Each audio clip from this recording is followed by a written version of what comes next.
So today we are going to start the unit 2 of database management system. Okay, and in this unit first we are going to discuss about the characteristics of the relation. Okay,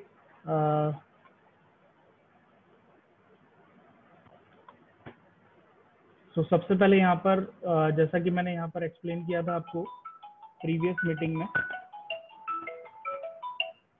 meeting में मैंने यहाँ पर आपको बताया था कि what is mean by attribute. Attributes क्या होते हैं? So attributes are nothing, they are the property that actually describe the entity. मतलब जो भी आपका टेबल है, जो भी आपकी एंटिटी है, जो भी रिलेशन है, एट्रीब्यूट क्या है? Attributes are the property for that, okay, and describe the entity. Tuples के बारे में अपन लोगों ने बात की थी। तो tuples are nothing, they are the record rows which is present in the table. Okay, अब यहाँ पर एक नया यहाँ पर दिख रहा है आपको डोमेन। तो डोमेन की बात करें तो domain is nothing, it is a set of permitted values. Okay, suppose कोई टेबल या रिलेशन अपन लोग क्रिएट कर रहे हैं using database management system. So उस टेबल में क्या होगा? नंबर ऑफ कॉलम्स होंगे एज पर द रिक्वायरमेंट, और जितने भी रो रिकॉर्ड्स होंगे they are called the tuples. तो यहाँ पर एग्जैक्टली डोमेन क्या है? तो यहाँ पर अगर हम बात करेंगे, सपोज अगर अपन ने यहाँ पर नेम की बात की, ठीक है, name is the attribute which is having the name of the student as a value. तो यहाँ पर नेम के अंदर क्या आ जाएंगे? सारे स्टूडेंट्स के नाम आ जाएंगे एज अ वैल्यू। तो यहाँ पर अगर हम देखेंगे तो इस पर्टिकुलर नेम का डोमेन क्या होगा? तो डोमेन मैंने यहाँ पर डिस्क्राइब किया हुआ है। यहाँ पर जो भी वैल्यूज रहेंगी वो कैरेक्टर की फॉर्म में रहेंगी, and these characters as a name is called the alphabet. So from capital A to capital Z, characters are allowed, alphabets are allowed, and small a to small z alphabets are applicable for this particular attribute name. Okay, और यहाँ पर आप देखिएगा कि as एक मेरे पास attribute है जिसके अंदर वैल्यूज आ रही हैं। It is a atomic attribute for this particular table student. तो यहाँ पर हम देखेंगे कि हमने एक यहाँ पर रेंज लगा दिया, दैट इज 0 to 9। ठीक है, मतलब इसके अंदर आने वाले जितने भी डिजिट होंगे वो 0 to 9 के ही होंगे। और एक अपन ने यहाँ पर लगाया हुआ है कि एज जो होगी वो 5 से लेकर 40 तक होगी। तो यहाँ पर पर्टिकुलर क्या कर रहे हैं? हम एट्रीब्यूट्स के डोमेन को सेट कर रहे हैं। ठीक है, इसी तरह से आईडी का भी कर सकते हैं, फ्रॉम S1 to S100 यहाँ पर अपन डोमेन सेट कर सकते हैं। So domain are nothing, it is a set of permitted value that we are going to insert as a tuple inside the particular attribute as per the requirement. तो ये clear हो चुका होगा कि आपको डोमेन क्या है। बहुत सिंपल सी चीज़ है। तो इस तरह से आप किसी भी पर्टिकुलर एट्रीब्यूट के डोमेन को सेट कर सकते हैं। अब प्रीवियस यूनिट में मैंने ये टॉपिक ऑलरेडी कवर कर लिया था, टाइप्स ऑफ एट्रीब्यूट्स। तो थोड़ा सा एक फटाफट इसका अपन एक ब्रीफ ले लेते हैं। तो सबसे पहले आता है एटॉमिक वर्सेस कंपोजिट। ऐसे एट्रीब्यूट जिसमें केवल और केवल एक ही स्पेसिफिक वैल्यू हो, so that particular attribute is called atomic attribute. Composite attribute की हम लोग बात करेंगे तो composite attribute are those attribute which has only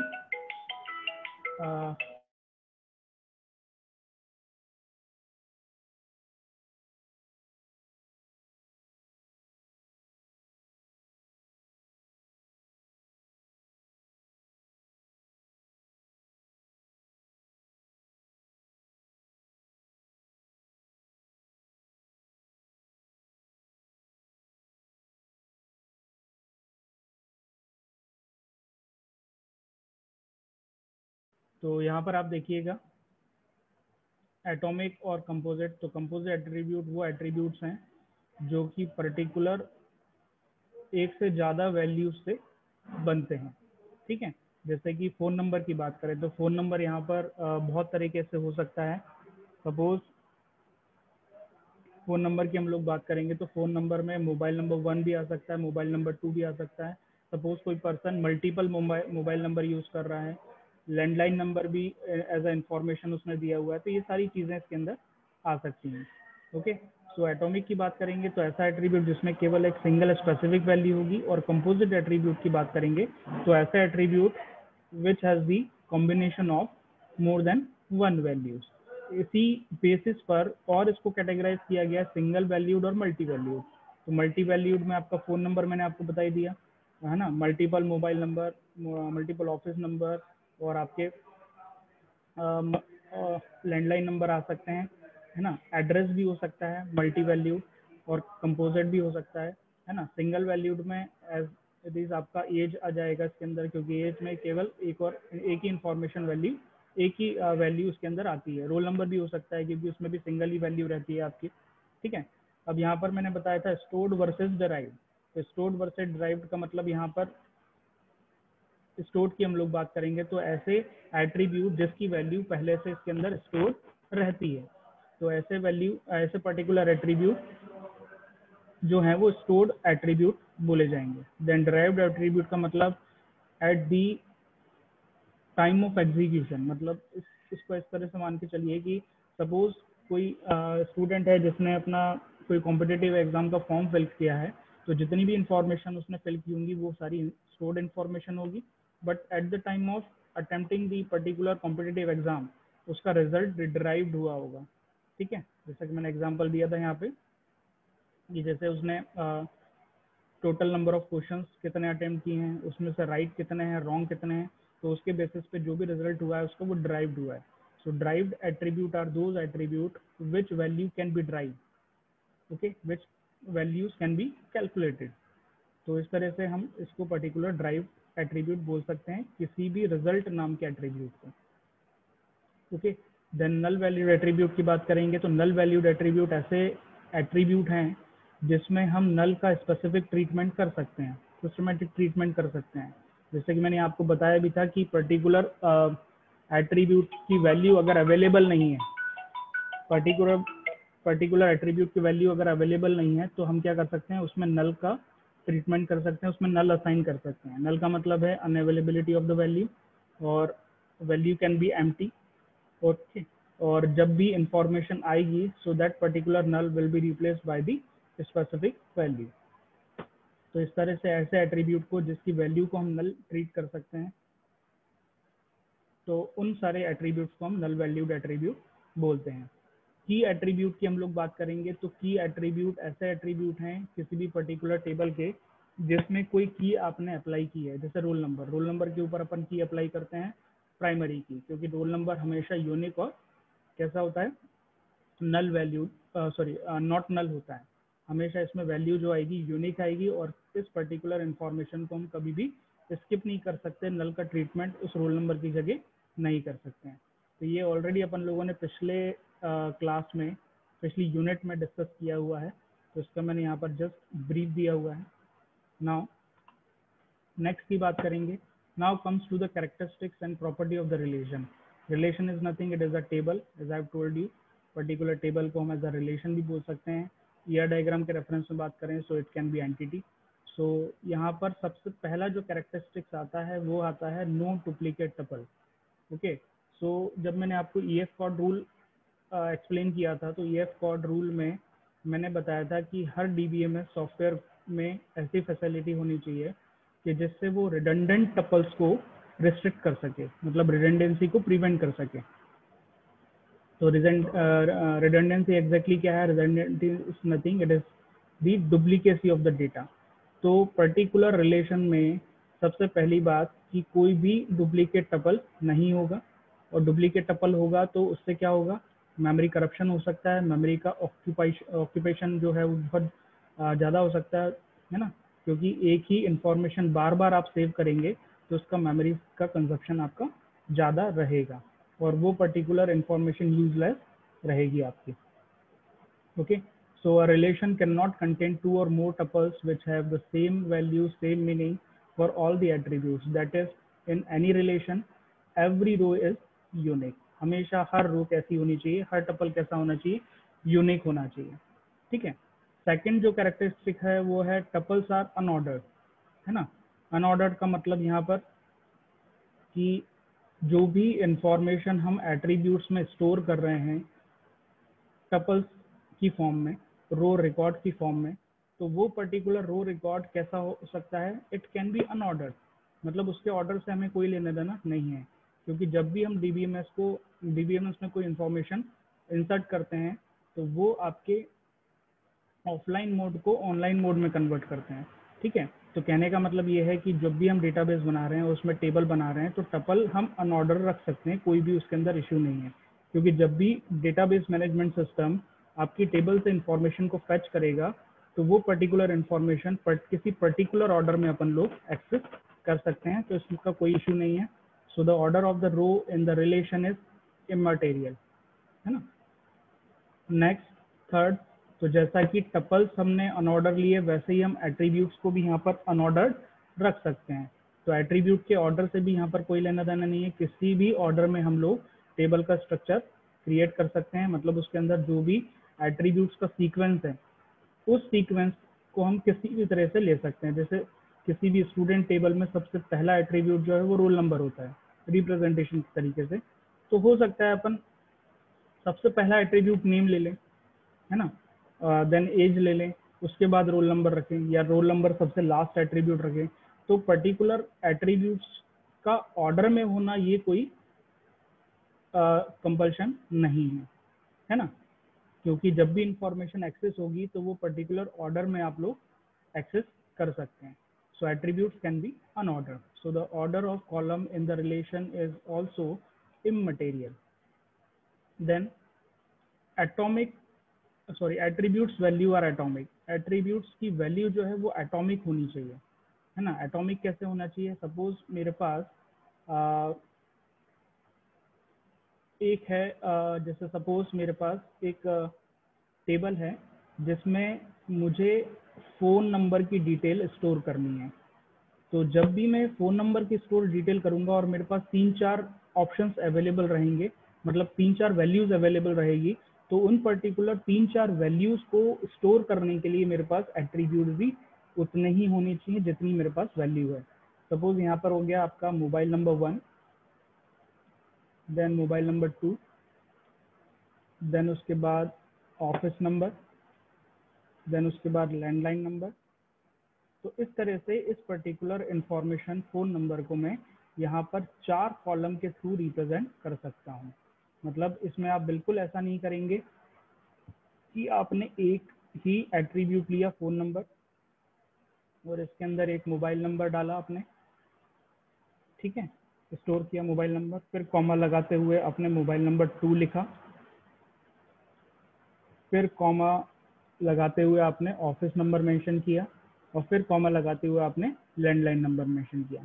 क्योंकि यहाँ पर पर्टिकुलर ये आपका इनवैलिड हो जाएगा, वाइड हो जाएगा, और डीबीएमएस सॉफ्टवेयर आपको इसके लिए एक एरर फायर करेगा, क्योंकि यहाँ पर आप मल्टीपल वैल्यूज़ को कॉमा से सेपरेट करके स्टोर नहीं कर सकते हैं। अगर आपके पास मल्टीपल वैल्यूज़ हैं तो आप पर्टिकुलर, आपके पास जितनी पर्टिकुलर वैल्यू है, जितने पर्टिकुलर ऑप्शंस हैं वैल्यू को स्टोर करने के लिए, तो उन पर्टिकुलर वैल्यूज़ के नंबर्स के अकॉर्डिंग आप क्या कर देंगे, पर्टिकुलर एट्रीब्यूट्स का डिस्ट्रीब्यूशन यहाँ पर कर देंगे, और स्पेसिफिकली एक वैल्यू एक ही एट्रीब्यूट में स्टोर की जाएगी। जैसे नेम एट्रीब्यूट है, तो अगर हमारे पास केवल एक ही एट्रीब्यूट है और इसी एट्रीब्यूट में अपन लोग किसी स्टूडेंट का फुल नेम रखना चाहते हैं, तो इसी पर्टिकुलर एट्रीब्यूट में उसका नाम भी लिख दें और स्पेस के साथ आप उसका सरनेम भी लिख दें। लेकिन अगर आप इस पर्टिकुलर एट्रीब्यूट को कंपोजिट बनाना चाहते हैं और आप अलग अलग सेपरेट चाहते हैं उसका नाम और उसका सरनेम, मतलब फर्स्ट नेम और लास्ट नेम और मिडिल नेम के लिए आपके पास ऑप्शन अवेलेबल है, तो आप इसके लिए 3 कॉलम क्रिएट करेंगे। एक हो जाएगा आपका फर्स्ट नेम, एक हो जाएगा आपका मिडिल नेम, और एक हो जाएगा आपका लास्ट नेम। तो इस तरीके से एक पर्टिकुलर एट्रीब्यूट को आपने कंपोजिट बना दिया और पर्टिकुलर ऑप्शंस हमारे पास अवेलेबल हैं। अगर हम यहाँ पर फर्स्ट नेम और लास्ट नेम को मैंडेटरी रखेंगे, मतलब नॉट नल रखेंगे, first name should be there and last name should be there, और मिडिल नेम को हम एज अ यहाँ पर ऑप्शनल रख देंगे और इसमें हम नल का ट्रीटमेंट कर सकते हैं, कोई इशू नहीं है। क्योंकि यूजुअली मिडिल नेम लोगों का नहीं होता है ना, तो हम यहाँ पर नल का ट्रीटमेंट कर सकते हैं। लेकिन फर्स्ट नेम और लास्ट नेम सभी के होते हैं, तो इन पर्टिकुलर 2 इंफॉर्मेशन को हम नॉट नल कर सकते हैं, ठीक है। तो इसी तरह से कहने का मतलब ये है कि पर्टिकुलर एट्रीब्यूट में केवल एक ही एटॉमिक वैल्यू एक्सेप्टेबल रहेगी। अगर आपको कंपोजिट बनाना है तो उतने उस पर्टिकुलर कॉम्बिनेशन के लिए आप लोग क्या करेंगे, उतने कॉलम यहाँ पर जनरेट कर देंगे और उन कॉलम्स के अकॉर्डिंग उसकी इंफॉर्मेशन को स्टोर कराएंगे। So each tuple contain exactly one value for each attribute. Okay, I think ये क्लियर हो चुका होगा आपको। इसके बाद जो नेक्स्ट है टॉपिक वो है की एट्रीब्यूट। तो की एट्रीब्यूट को हम लोग पहले ही डिस्कस कर चुके हैं प्रीवियस यूनिट में, है ना। की वैल्यू में सबसे पहले प्राइमरी की आया आपका, देन कैंडिडेट की आया, फिर उसके बाद आपका सुपर की आया, देन उसके बाद आपका ऑल्टरनेट की आया, देन उसके बाद आपका आर्टिफिशियल की आया, देन एट द लास्ट यहाँ पर फॉरेन की मैंने आप लोगों को एक्सप्लेन किया था। तो ये की एट्रीब्यूट वही है जो हमने यूनिट नंबर 1 में कवर अप किए हुए हैं। Okay, so I think characteristics of the और property of the relation clear हो चुका होगा आपको। नेक्स्ट हम देखें, now we are going to talk about we are discussing the levels of the database. तो यहाँ पर डेटाबेस के कितने क्या लेवल होते हैं उसके बारे में हम बात करें। तो यहाँ पर बेसिकली आपके 3 लेवल्स होते हैं। सबसे पहला जो लेवल होता है वो यूजर इंटरफेस होता है। Then as a middle level we have database management system, so it is a ready made software as I have told you, and exactly the third level is the physical structure of the database. Okay, so in particular levels को हम लोग क्या क्या बोलते हैं वो अपन थोड़ा सा समझ लेते हैं, क्योंकि एग्जैक्टली क्वेश्चन जो आरजीबीवी में जनरेट होगा, जो आरजीबी में पूछा जाएगा वो इस तरीके से पूछा जाएगा, what is meant by external and conceptual level, explain with suitable example. तो आप लोगों को समझ में आना चाहिए कि पर्टिकुलर लेवल को क्या एग्जैक्टली बोला जाता है। तो सबसे पहले हम बात करेंगे यूजर इंटरफेस की। तो इस यूजर इंटरफेस लेवल से कौन इंटरेक्ट करता है? यूजर इंटरेक्ट करता है, and it is a external level which is interacted by only the user, so it is called external level. Okay, और एग्जैक्टली जब हम पर्टिकुलर सॉफ्टवेयर को देखते हैं तो उसमें केवल हमें एक्सटर्नल चीज़ें ही दिखाई देती हैं, अंदर की बैकग्राउंड डिटेल हाइड होती है कि किस तरह से डेटाबेस मैनेजमेंट सिस्टम वर्क कर रहा है और डेटाबेस मैनेजमेंट सिस्टम कैसे डेटाबेस के साथ इंटरेक्ट कर रहा है। तो ये सब चीज़ें बैकग्राउंड डिटेल होती है। तो उस लेवल को, इस पर्टिकुलर लेवल को हम यूजर इंटरफेस लेवल को व्यू लेवल भी बोलते हैं। So it is the first level that is only interacted by the user, so it is called external and view level. Database management system की बात करें तो डेटाबेस मैनेजमेंट सिस्टम, जैसा कि मैंने बताया था कि ये आपके यूजर इंटरफेस और डेटाबेस के बीच में, है ना, मतलब physical structure of user interface के बीच में एक मिडिलवेयर की तरह काम करता है, और डेटाबेस मैनेजमेंट सिस्टम एक इल्यूजन क्रिएट करता है, और वो इल्यूजन होता है डेटा का representation in the form of table. और मैंने आपको बताया था कि जब भी हम डेटा को टेबल की फॉर्म में रिप्रेजेंट करते हैं तो ये जो फॉर्मेट है, टेबल फॉर्मेट, ये डेटा का well organized, well formed manner है, सिस्टमैटिक मैनर है, जिससे डेटा आपका इजीली रीडेबल होता है। So this particular database management system level is called the conceptual level, and it is also known as the logical level. Okay, and at the last, that is your third level, that is called database. So it is a place where exactly your data is stored physically. मतलब ये particular वो place है जिसमें आपका exactly data store होगा. Okay, and this particular place is called the hard disk, your physical storage media, your permanent storage media of the computer system. तो यहाँ पर इस particular level को हम लोग बोलेंगे it is the internal level, and we are going to store the things, so it is also called the storage level. So इस तरह के 3 लेवल आपके यूज होते हैं किसी भी डेटाबेस के। तो इसको डेटाबेस लेवल भी बोला जा सकता है, डीबीएमएस लेवल्स भी बोला जा सकता है।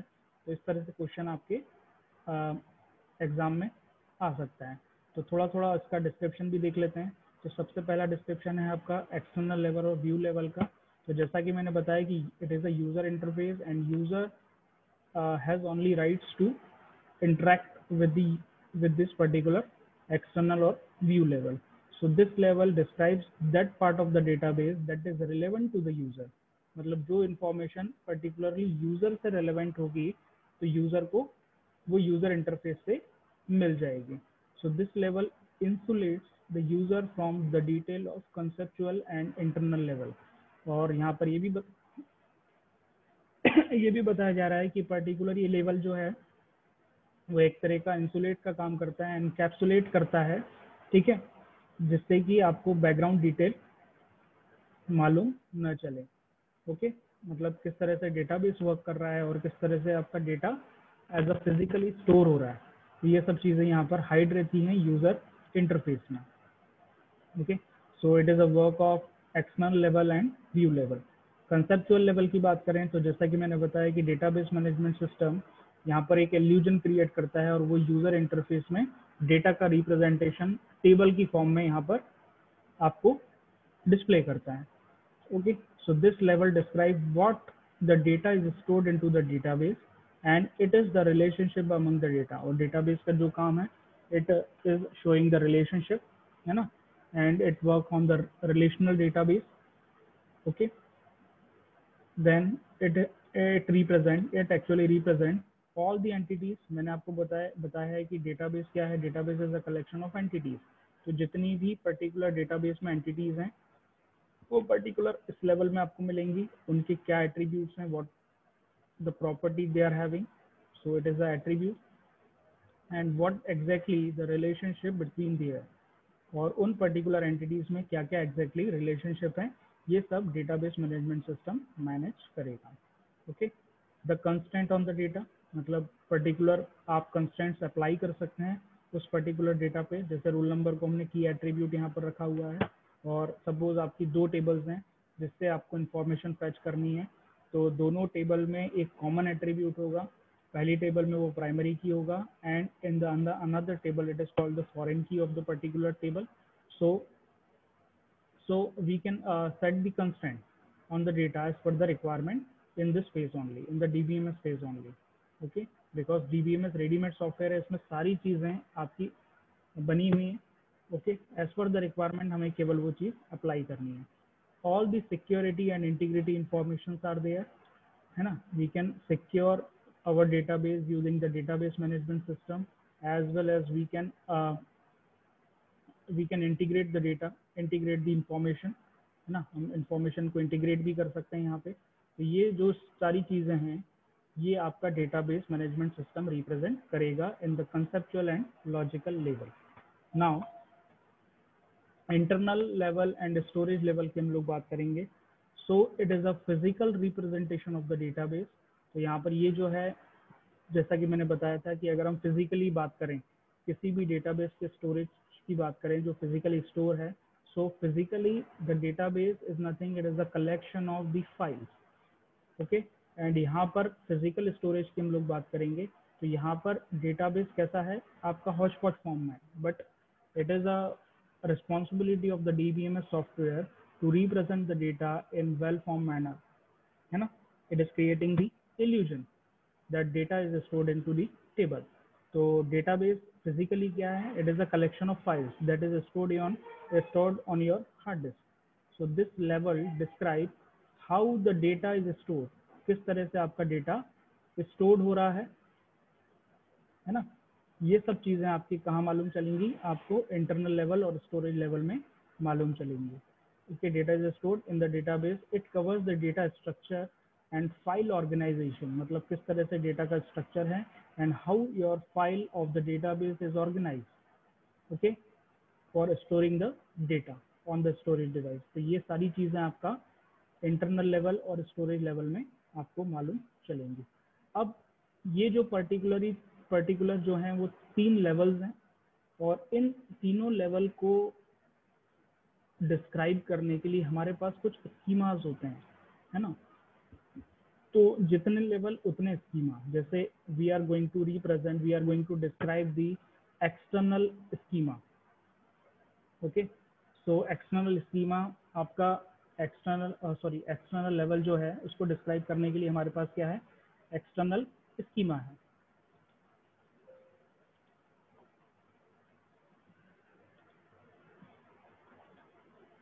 तो हमारे पास एक्सटर्नल लेवल को डिस्क्राइब करने के लिए एक्सटर्नल स्कीमा है. सो एक्सटर्नल व्यू और external level is described by the means of this particular external schema called the external schema that correspond to the different view of the database. मतलब जितने particular data के जितने views हो सकते हैं उसको particularly describe करने के लिए हमारे पास क्या है, एक्सटर्नल स्कीमाज हैं. ठीक है. इसी तरह से we are having conceptual level, आपका लॉजिकल लेवल है. उस पर्टिकुलर कॉन्सेप्चुअल लेवल और आपके लॉजिकल लेवल को डिस्क्राइब करने के लिए हमारे पास क्या है, कॉन्सेप्चुअल स्कीमा है. द कॉन्सेप्चुअल और logical view is defined by conceptual schema which describe all the entities, okay, their attributes, their relationship with the integrity constraint. मतलब ये पर्टिकुलर कंसेप्चुअल स्कीमा से हम लोग डिस्क्राइब कर सकते हैं कॉन्सेप्चुअल स्कीमा, लॉजिकल स्कीमा को.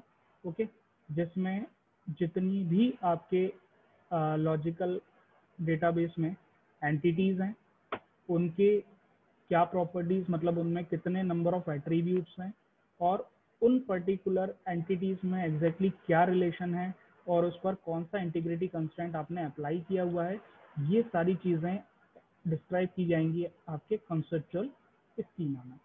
Now the third is internal schema. Internal schema की बात करेंगे तो इंटरनल लेवल को डिस्क्राइब करने के लिए जो स्कीमा यूज होगा वो इंटरनल स्कीमा यूज होगा. ओके, मतलब आपका पर्टिकुलर जो इंटरनल स्कीमा है ये आपके डेटाबेस का डिस्क्रिप्शन रहेगा जो कि फिजिकली स्टोर है. मतलब it can cover up, it can describe the file organization and data database structure, okay, in the internal schema. Okay, तो ये मेरे ख्याल से सारी चीज़ें क्लियर हो गई होंगी. केवल 5 मिनट्स यहाँ पर रिमेनिंग है तो हम यहाँ पर अपने लेक्चर को स्टॉप करते हैं. Thank you.